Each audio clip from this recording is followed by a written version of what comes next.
guys, it's Cal from the Lighting Doctor here. Today I want to talk to you guys a little bit about transformers and the different types that are out there. It's one of the questions I get asked all the time. So I'm going to walk you through really 4 different types of transformers, and it doesn't really matter the brand. You're going to see these 4 types more times than not, and different brands will all have their different versions of it, but they're basically the same. And the first one I'm going to talk to you about is just a basic transformer. This one's actually from Kichler. This is a 120 watt transformer. So I'll explain to you guys in a little bit how to go and size that transformer, but I'll walk you through what I like about this transformer first. So it's a 120 watt transformer, which basically means if you're sizing your transformer, what you need to do is add up the total of all the lights that you have on your system. So say for example you have a bunch of accent lights and each one of those is 5 watts each. Then if you have 10 of those on your system, you're looking at 50 watts. So what you want to do is you want to size your transformer at least 20% bigger than that.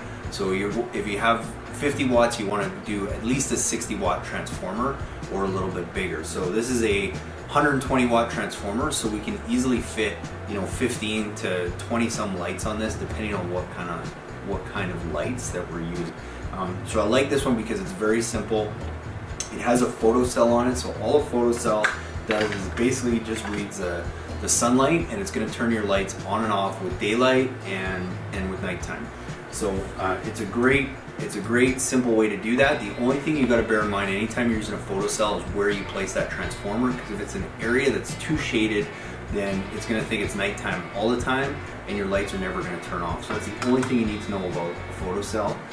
The other reason I like this transformer is it has the small timers here so that you can do a couple different things. One, you can just turn it off and keep it off, and you don't have to unplug it or anything. You can also turn it to the on position and just leave your lights on all the time, or it's a great way to go and test the lights. The other thing you can do is you can set it to auto, so it just runs with basically dawn and dusk, or you can have 4, 6, and 8 hour timers. So basically what that does is it's going to turn the lights off 4, 6, or 8 hours after they've been on. So this is one of the types of transformers you'll see. Different companies, different brands make a very similar style one that you'll see often.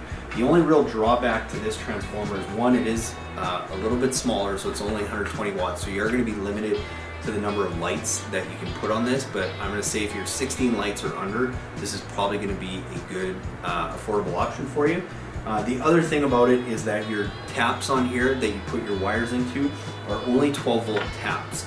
So all that means is one thing to consider is voltage drop. Now, if you're using an LED system, it's not something you have to worry too much about, but just know that a good quality LED light is going to run anywhere between 9 and 12 volts of power. It's going to require to run that light efficiently and to run it properly. So which means if you're using a 12 volt tap, you can lose up to 3 volts along the line. So a general rule of thumb is if you're putting 12 to 15 lights and you're only using 250 feet of low voltage 12-2 landscape wire, you're probably going to be fine with a transformer like this. But the other drawback is also these taps are quite small, so you're only going to be able to fit one set of wires into this transformer. So there's a little trick that I'll explain to you guys in a bit about that, and how you can get around that if you do choose this transformer. But this is a really good basic economy model that's going to run 12 to 16 lights, no problem. And one thing you can do, and we often do, just to give it a little extra kick and make it a Wi-Fi transformer, is we use these Wion outdoor Wi-Fi timers. So basically the way we use this is, rather than plugging your transformer directly into your GFCI receptacle, what you do is you plug this into the receptacle outside, and then you plug your transformer into here, and then you just leave this in the on position, and you can control all your lighting system now via Wion's app. The other reason I like it is it has a multitude of different timer options, so you can still have it run with dawn and dusk and many other things like that. So it's a great way to do it. And the last tip I'll tell you about transformers, if you are putting it outside and it's going to be out in the elements, a good thing to get is like a waterproof box like this. These are $4 or $5 at any home improvement store, but what it's going to do is just going to keep the water out of the outlet for you. So that's our first transformer. I'll explain to you how we get into a little bit bigger transformer here.